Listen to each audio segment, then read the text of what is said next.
ನಾಳೆ ಡಿಸೆಂಬರ್ 2 ಮಂಗಳವಾರ ಅತ್ಯಂತ ಶ್ರೇಷ್ಠವಾದ ಹನುಮದ್ ವ್ರತವನ್ನು ಆಚರಿಸಲಾಗುತ್ತಿದ್ದು, ಶ್ರೀರಾಮನ ಭಕ್ತನಾದ ಆಂಜನೇಯನ ಆರಾಧನೆ ಮಾಡಲು ಬಹಳ ವಿಶೇಷವಾದ ದಿನ. ಹನುಮದ್ ವ್ರತಕ್ಕೆ ಬಹಳ ಶಕ್ತಿ ಇದೆ. ಅದರಲ್ಲೂ ಮಂಗಳವಾರ ಅಥವಾ ಶನಿವಾರ ಹನುಮದ್ ವ್ರತ ಬಂದರೆ ಅದರ ಮಹತ್ವ ಇನ್ನಷ್ಟು ಹೆಚ್ಚುತ್ತದೆ.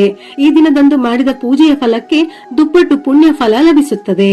ಹನುಮದ್ ವ್ರತವನ್ನು ಮಾರ್ಗಶಿರ ಶುದ್ಧ ತ್ರಯೋದಶಿ ಎಂದು ಆಚರಿಸಲಾಗುತ್ತದೆ. ಆದರೆ ಕೆಲವರು ಗೊಂದಲದಿಂದ ಈ ದಿನವನ್ನು ಹನುಮ ಜಯಂತಿ ಎಂದು ಕರೆಯುತ್ತಾರೆ. ಇದು ತಪ್ಪು.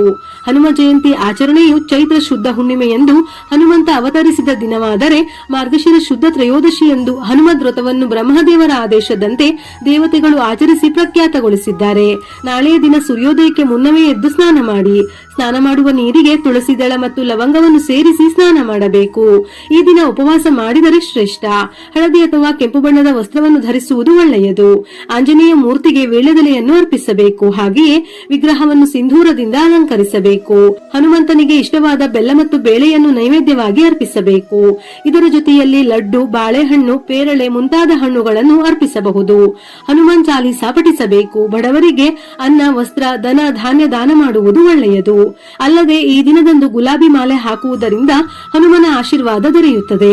ಉದ್ಯೋಗ ಅಥವಾ ವ್ಯವಹಾರದಲ್ಲಿನ ಅಡೆತಡೆಗಳು ನಿವಾರಣೆಯಾಗುತ್ತವೆ. ವ್ಯಾಪಾರವನ್ನು ಸುಧಾರಿಸಲು ಮತ್ತು ನಷ್ಟವನ್ನು ತಪ್ಪಿಸಲು ನಾಳೆ ಕೇಸರಿ ಬಟ್ಟೆಯನ್ನು ಅರ್ಪಿಸಬೇಕು. ಅಲ್ಲದೆ ಆಂಜನೇಯ ಸ್ವಾಮಿ ದೇವಸ್ಥಾನವನ್ನು ಸ್ವಾಮಿಗೆ ಪ್ರಿಯವಾದ ಕೇಸರಿ ಬಣ್ಣದ ಬಾವುಟಗಳಿಂದ ಅಲಂಕರಿಸುವವರಿಗೂ ಕೂಡ ಹನುಮನ ಆಶೀರ್ವಾದ ಲಭಿಸುತ್ತದೆ. ಹನುಮದ್ ವ್ರತದ ದಿನದಂದು ತುಪ್ಪ ಮತ್ತು ಸಿಂಧೂರವನ್ನು ಬೆರೆಸಿ ಸ್ವಸ್ತಿಕ್ ಮತ್ತು ಓಂ ಚಿಹ್ನೆಯನ್ನು ಮನೆಯ ಮುಖ್ಯ ದ್ವಾರದಲ್ಲಿ ಬರೆಯುವುದರಿಂದ ದೆವ್ವ, ಭೂತ ಮತ್ತು ನಕಾರಾತ್ಮಕ ಶಕ್ತಿಗಳು ಮನೆಯನ್ನು ಪ್ರವೇಶಿಸುವುದಿಲ್ಲ. ಜಾತಕದಲ್ಲಿ ಶನಿದೋಷವಿದ್ದರೆ ಅದರಿಂದ ಪರಿಹಾರ ಪಡೆಯಲು ಹನುಮದ್ ವ್ರತದ ದಿನ ಸುಂದರಕಾಂಡವನ್ನು ಪಠಿಸಿ ಅಥವಾ ಕೇಳಿ. ಈ ದಿನದಂದು ಮಲ್ಲಿಗೆ ಎಣ್ಣೆ ಅಥವಾ ತುಪ್ಪದಲ್ಲಿ ಸಿಂಧೂರವನ್ನು ಬೆರೆಸಿ ಸಿಂಧೂರದ ಲೇಪನವನ್ನು ಹನುಮಂತನಿಗೆ ಹಚ್ಚಬೇಕು. ಹನುಮನು ಶೀಘ್ರದಲ್ಲೇ ಭಕ್ತರ ಪ್ರತಿಯೊಂದು ಆಸೆಯನ್ನು ಪೂರೈಸುತ್ತಾನೆ. ಈ ದಿನ ಯಾಕೆ ಹನುಮದ್ ವ್ರತ ಆಚರಿಸಬೇಕೆಂದರೆ, ಹನುಮಂತನು ಅಶೋಕವನದಲ್ಲಿರುವ ಸೀತಾಮಾತೆಯನ್ನು ಭೇಟಿ ಮಾಡಿದ ಪರಮ ಶ್ರೇಷ್ಠವಾದ ದಿನ. ಹನುಮದ್ ವ್ರತದ ಕಥೆಯನ್ನು ಭವಿಷ್ಯೋತ್ತರ ಪುರಾಣದಲ್ಲಿ ವಿವರಿಸಿದ್ದಾರೆ. ಒಮ್ಮೆ ಪಾಂಡವರು ಕೌರವರ ದುರಾಸೆ ಮತ್ತು ವಂಚನೆಯಿಂದ 12 ವರ್ಷಗಳ ವನವಾಸ ನಿಮಿತ್ತ ದ್ವೈತವನದಲ್ಲಿದ್ದಾಗ ಅಲ್ಲಿಗೆ ವೇದವ್ಯಾಸರು ಬಂದರು. ಬಂದ ದೇವಶ್ರೇಷ್ಠರನ್ನು ಧರ್ಮರಾಜನು ಷೋಡಶೋಪಚಾರದಿಂದ ಪೂಜಿಸಿದನು. ಪಾಂಡವರ ಯೋಗಕ್ಷೇಮ ವಿಚಾರಿಸಿದ ವೇದವ್ಯಾಸರು ಅವರಿಗೆ ಹಲವು ಉತ್ತಮ ಉಪದೇಶ ನೀಡಿ ಹೇಳುತ್ತಾರೆ, ನಿಮಗೆ ಒಂದು ವಿಶಿಷ್ಟ ವ್ರತವನ್ನು ಹೇಳುತ್ತೇನೆ. ಬಹಳ ಶ್ರೇಷ್ಠವೂ ಫಲದಾಯಕವಾದ ವ್ರತವೊಂದಿದೆ. ಅದರ ಆಚರಣೆಯಿಂದ ನಿಮ್ಮ ಕಷ್ಟಗಳೆಲ್ಲ ಪರಿಹಾರವಾಗಿ ನಷ್ಟವಾದ ರಾಜ್ಯವು ಪುನರ್ ಪ್ರಾಪ್ತಿಯಾಗುತ್ತದೆ ಎಂದರು. ಆಗ ಧರ್ಮರಾಜನು ವ್ರತದ ವಿವರವನ್ನು ಸಂಪೂರ್ಣವಾಗಿ ಕೇಳುತ್ತಾನೆ. ಆಗ ವೇದವ್ಯಾಸರು, ಈ ವ್ರತದ ಹೆಸರು ಹನುಮದ್ ವ್ರತ. ಇದನ್ನು ಮಾರ್ಗಶಿರ ಶುದ್ಧ ತ್ರಯೋದಶಿ ದಿನ ಆಚರಿಸಬೇಕು. ಇದರ ದೇವತೆ ವಾಯುವಿನ ಅವತಾರವಾದ ಹನುಮಂತ ದೇವರು. ಭಕ್ತಿ ಶ್ರದ್ಧೆಯಿಂದ ಹನುಮಂತ ದೇವರನ್ನು ಉಪಾಸನೆ ಮಾಡಬೇಕು. ಹಿಂದೆ ಈ ವ್ರತವನ್ನು ಶ್ರೀರಾಮಚಂದ್ರನೇ ಮಾಡಿ ತನ್ನ ಭಕ್ತನ ಅನುಗ್ರಹಿಸಿದ್ದ ಎಂದರು. ಒಮ್ಮೆ ಹನುಮಂತ ದೇವರು ಸೂರ್ಯನಿಗೆ ರಾಹು ಗ್ರಹಣವಾದ ಸಂದರ್ಭದಲ್ಲಿ ಮೇಲೆ ಹಾರಿದಾಗ ಸ್ವರ್ಗಾಧಿಪತಿಯು ಸೂರ್ಯನನ್ನು ಹನುಮಂತ ಹಿಡಿಯಬಹುದೆಂದು ಭಾವಿಸಿ ವಜ್ರಾಯುಧ ಪ್ರಹಾರ ಮಾಡಿದಾಗ ಹನುಮಂತ ಲೋಕಾರೀತ್ಯ ಪೆಟ್ಟಾದವನಂತೆ ಕೆಳಗೆ ಬಿದ್ದನು. ಆಗ ವಾಯುದೇವರು ಹನುಮಂತನನ್ನು ಕರೆದುಕೊಂಡು ಒಂದು ಗುಹೆಗೆ ಪ್ರವೇಶಿಸಿದರು. ಇದರಿಂದ ಪ್ರಪಂಚವೆಲ್ಲ ಉಸಿರಾಟದ ತೊಂದರೆಗೊಳಗಾಯಿತು. ಎಲ್ಲಾ ದೇವತೆಗಳು ಬ್ರಹ್ಮದೇವರನ್ನು ಪ್ರಾರ್ಥಿಸಲು ಬ್ರಹ್ಮದೇವರು ವಾಯುವಿನ ಬಳಿಗೆ ಬಂದು, ನಿನ್ನ ಮಗನಿಗೆ ಯಾವ ಆಯುಧದಿಂದಲೂ ಏನೂ ಆಗುವುದಿಲ್ಲ, ಅವನು ಚಿರಂಜೀವಿಯಾಗುತ್ತಾನೆ. ಮಾರ್ಗಶಿರ ಶುದ್ಧ ತ್ರಯೋದಶಿ ದಿನದಂದು ಹನುಮದ್ ವ್ರತವನ್ನು ಆಚರಿಸಿದವರಿಗೆ ಸಕಲ ಅಭಿಷ್ಟವೂ ಲಭ್ಯವಾಗುವುದೆಂದು ಹೇಳಿ ವರವನ್ನು ಕೊಟ್ಟಿರುತ್ತಾರೆ. ಸಾಮಾನ್ಯವಾಗಿ ಆಂಜನೇಯ ಸ್ವಾಮಿಯನ್ನು ಪೂಜಿಸುವುದು ಬೇರೆ, ಹನುಮದ್ ವ್ರತದ ದಿನ ವಿಶೇಷವಾಗಿ ಆಂಜನೇಯ ಸ್ವಾಮಿಯನ್ನು ಪೂಜಿಸುವುದೇ ಬೇರೆ. ಹನುಮದ್ ವ್ರತದ ದಿನ ಬಾಳೆಗಿಡದ ಮುಂದೆ ಆಂಜನೇಯ ಸ್ವಾಮಿಯನ್ನು ಪೂಜಿಸಿದರೆ ಆಂಜನೇಯನ ವಿಶೇಷ ರಕ್ಷಣೆ ಇಡೀ ಕುಟುಂಬಕ್ಕೆ ಪ್ರಾಪ್ತವಾಗುತ್ತದೆ.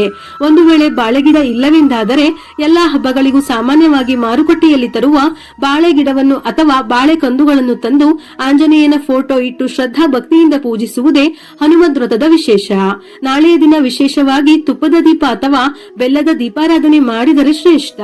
ಇದರಿಂದ ಹನುಮಂತನ ವಿಶೇಷ ಕೃಪೆ ನಿಮ್ಮದಾಗುತ್ತದೆ. ಧಾರ್ಮಿಕ ನಂಬಿಕೆಯ ಪ್ರಕಾರ ಹನುಮದ್ ವ್ರತದ ದಿನದಂದು ಹನುಮಂತನ ವಿಗ್ರಹಕ್ಕೆ ಹಚ್ಚುವ ಸಿಂಧೂರವನ್ನು ನೀವು ಹಣೆಗೆ ತಿಲಕ ರೂಪದಲ್ಲಿ ಹಚ್ಚಬೇಕು.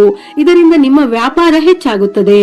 ಹಿತ್ತಾಳೆಯ ತಟ್ಟೆ, 2 ಬಾಳೆ ಎಲೆ ಅಥವಾ ಹಾಳೆಯ ತಟ್ಟೆಗೆ 5 ಹಿಡಿ ಅಕ್ಕಿಯನ್ನು ಹಾಕಿ ಅಕ್ಕಿಯ ಮೇಲೆ ಓಂ ಶ್ರೀ ಸ್ವಸ್ತಿಕ್ ಬರೆದು ಪೀಠ ಪೂಜೆಯನ್ನು ಮಾಡಿಕೊಳ್ಳಬೇಕು. ನಂತರ ಅದಕ್ಕೆ ಅರಿಶಿನ, ಕುಂಕುಮ, ಹೂವು ಇಟ್ಟು ನಮಸ್ಕಾರ ಮಾಡಿ 2 ಕಡೆ 2 ವೀಳ್ಯದೆಲೆ ಇಟ್ಟು ವೀಳ್ಯದೆಲೆಯ ಮೇಲೆ 2 ಬೆಲ್ಲದ ಅಚ್ಚನ್ನು ಇಟ್ಟು ಬೆಲ್ಲದ ಅಚ್ಚಿನ ಸುತ್ತಲೂ ಅರಿಶಿನ ಕುಂಕುಮ ಇಟ್ಟು ಬೆಲ್ಲದ ಅಚ್ಚಿನ ಒಳಗೆ ತುಪ್ಪವನ್ನು ಹಾಕಿ ಹತ್ತಿಯ ಬತ್ತಿಯನ್ನು ಇಟ್ಟು ದೀಪವನ್ನು ಬೆಳಗಬೇಕು. ದೀಪಕ್ಕೆ ಅರಿಶಿನ ಕುಂಕುಮ ಅಕ್ಷತೆಯನ್ನು ಇಟ್ಟು ಪೂಜೆಯನ್ನು ಮಾಡಬೇಕು. ವಿಶೇಷವಾಗಿ ಯಾವುದೇ ದೀಪಾರಾಧನೆ ಮಾಡುವ ಸಮಯದಲ್ಲಿ ದೀಪವನ್ನು ಹಚ್ಚಿದ ನಂತರ ಆ ದೀಪಕ್ಕೆ ಆರತಿಯನ್ನು ಮಾಡಿ ಪೂಜಿಸಿ ನಂತರ ದೇವರಿಗೆ ಪೂಜೆಯನ್ನು ಮಾಡಿದರೆ ಬಹಳ ಒಳ್ಳೆಯದು. ಬೆಲ್ಲದ ದೀಪಾರಾಧನೆಗೆ ತುಪ್ಪವನ್ನು ಬಳಸಿದರೆ ಬಹಳ ಶ್ರೇಷ್ಠ. ಯಾಕೆಂದರೆ ಪೂಜೆಯ ನಂತರ ಈ ಅಕ್ಕಿ ಮತ್ತು ಬೆಲ್ಲವನ್ನು ಸಿಹಿಯನ್ನಾಗಿ ತಯಾರಿಸಬೇಕು. ಹಾಗಾಗಿ ತುಪ್ಪವನ್ನೇ ಬಳಸಿದರೆ ಬಹಳ ಒಳ್ಳೆಯದು. ಈ ದೀಪಕ್ಕೆ ಕೆಂಪು ಬಣ್ಣದ ಬತ್ತಿಯನ್ನು ಬಳಸಿದರೆ ಶ್ರೇಷ್ಠ. ಒಂದು ವೇಳೆ ಇಲ್ಲವೆಂದರೆ ಹತ್ತಿಯ ಬತ್ತಿಯನ್ನು ಸಹ ಉಪಯೋಗಿಸಬಹುದು. ನಾಳೆಯ ದಿನ ಆಂಜನೇಯ ಸ್ವಾಮಿಗೆ 5, 11, 21 ಅಥವಾ 51, 101 ಅಥವಾ 108 ವೀಳ್ಯದೆಲೆಗಳನ್ನು ತೊಳೆದು ಒಣಗಿದ ನಂತರ ವೀಳ್ಯದೆಲೆಯ ಮೇಲೆ ಕೇಸರಿಗೆ ಸ್ವಲ್ಪ ಎಳ್ಳಿನ ಎಣ್ಣೆ ಬೆರೆಸಿ ಒಂದೊಂದು ಎಲೆಯ ಮೇಲೂ ಶ್ರೀರಾಮ ಎಂದು ಬರೆಯಬೇಕು. ನಂತರ ಗಂಧ ಕುಂಕುಮ ಇಡಬೇಕು. ಸಾಧ್ಯವಾದರೆ ವೀಳ್ಯದೆಲೆಗೆ ಒಂದೊಂದು ಪುಷ್ಪವನ್ನು ಸೇರಿಸಿ ಮಾಲೆಯನ್ನು ತಯಾರಿಸಿ ಸಂಕಲ್ಪ ಮಾಡಿ, ಅಂದರೆ ನಿಮ್ಮ ಕೋರಿಕೆಯನ್ನು ಹೇಳಿ ಆಂಜನೇಯ ಸ್ವಾಮಿಗೆ ಅರ್ಪಿಸಬೇಕು. ಈ ವೀಳ್ಯದೆಲೆಯ ಹಾರವನ್ನು ದೇವಸ್ಥಾನಕ್ಕೆ ಹೋಗಿ ಹನುಮನಿಗೆ ಅರ್ಪಿಸಬಹುದು. ಇಲ್ಲವೆಂದರೆ ಮನೆಯಲ್ಲಿ ಹನುಮನಿಗೆ ಅರ್ಪಿಸಿ ಪೂಜೆ ಮಾಡಬಹುದು. ಇದರಿಂದ ಎಲ್ಲಾ ಸಮಸ್ಯೆಗಳು ಶೀಘ್ರವಾಗಿ ನಿವಾರಣೆಯಾಗುತ್ತದೆ. ನಾಳೆಯ ದಿನ ನಿಮ್ಮ ಬಳಿ ವ್ರತವನ್ನು ಆಚರಿಸಲು ಸಾಧ್ಯವಾಗಿಲ್ಲವೆಂದರೆ ಮೇಲೆ ಹೇಳಿರುವ ಕಥೆಯನ್ನು, ಅಂದರೆ ಹನುಮದ್ ವ್ರತದ ಕಥೆಯನ್ನು ಓದಿ ಅಥವಾ ಕೇಳಿ. ಶನಿದೋಷ ನಿವಾರಣೆಗೆ ಭಗವಾನ್ ಹನುಮಂತನ ಮುಂದೆ ಸಾಸಿವೆ ಎಣ್ಣೆಯ ದೀಪವನ್ನು ಹಚ್ಚಿ ಅದರಲ್ಲಿ 2 ಲವಂಗವನ್ನು ಇಡಬೇಕು. ನಂತರ ಈ ದೀಪದಿಂದ ಹನುಮಂತನಿಗೆ ಆರತಿಯನ್ನು ಮಾಡಬೇಕು. ನಾಳೆಯ ದಿನ ತಪ್ಪದೆ ಸುಂದರಕಾಂಡ, ರಾಮಾಯಣ, ರಾಮರಕ್ಷಾ ಸ್ತೋತ್ರ ಇತ್ಯಾದಿಗಳ ಪಠಣೆ ಮಾಡಬೇಕು. ಇವುಗಳನ್ನು ಹನುಮದ್ ವ್ರತದ ದಿನ ಓದುವುದರಿಂದ ನಮ್ಮಲ್ಲಿರುವ ಭಯ ಕಡಿಮೆಯಾಗಿ ಧೈರ್ಯ ಹೆಚ್ಚಾಗುತ್ತದೆ. ನಾಳೆಯ ದಿನ ಹನುಮಂತನ ವಿಗ್ರಹ ಅಥವಾ ಫೋಟೋ, ಸಿಂಧೂರ, ಕೇಸರಿ ಧ್ವಜ, ತುಳಸಿ ಗಿಡ, ರಾಮಾಯಣ ಪುಸ್ತಕ, ಹನುಮಾನ್ ಚಾಲಿಸಾ ಪುಸ್ತಕ ಇವುಗಳನ್ನು ಖರೀದಿಸಿದರೆ ಅದೃಷ್ಟದ ಜೊತೆ ಸಂಪತ್ತು ವೃದ್ಧಿಯಾಗುತ್ತದೆ. ನಾಳೆ ಓಂ ಶ್ರೀ ಹನುಮತೆ ನಮಃ ಅಥವಾ ಶ್ರೀರಾಮ ಜಯ ರಾಮ ಜಯ ಜಯ ರಾಮ ಹೀಗೆ ಹನುಮಂತ ಹಾಗೂ ಶ್ರೀರಾಮನಿಗೆ ಸಂಬಂಧಪಟ್ಟ ಮಂತ್ರಗಳನ್ನು ಪಠಿಸಿ ಶ್ರದ್ಧಾ ಭಕ್ತಿಯಿಂದ ಈ ವ್ರತವನ್ನು ಆಚರಿಸುವುದಾಗಲಿ ಇಲ್ಲವೇ ಹನುಮದ್ ವ್ರತವನ್ನು ಕೇಳುವುದರಿಂದ ಮಂಗಳಕರವಾಗಿ ಇಷ್ಟಾರ್ಥವೆಲ್ಲವೂ ಶೀಘ್ರವಾಗಿ ಫಲಪ್ರದವಾಗುತ್ತದೆ. ಈ ವ್ರತಾಚರಣೆಯಿಂದ ಸಂತಾನಹೀನರು ಸಂತಾನವನ್ನು ಪಡೆಯುತ್ತಾರೆ. ಇಷ್ಟಾರ್ಥ ಸಿದ್ಧಿಯಾಗಿ ಧನ ಕನಕ ಸಂಪತ್ತು ಸಕಲವೂ ಪ್ರಾಪ್ತಿಯಾಗುತ್ತದೆ. ವಿಡಿಯೋ ಇಷ್ಟ ಆಗಿದ್ದಲ್ಲಿ ಮರೆಯದೆ ಲೈಕ್ ಕೊಟ್ಟು ನಿಮ್ಮವರೆಗೆ ಶೇರ್ ಮಾಡಿ. ಇದೇ ರೀತಿಯ ಮನಮುಟ್ಟುವ ಉಪಯುಕ್ತ ಮಾಹಿತಿಗಳಿಗಾಗಿ ಮತ್ತೆ ಭೇಟಿಯಾಗೋಣ.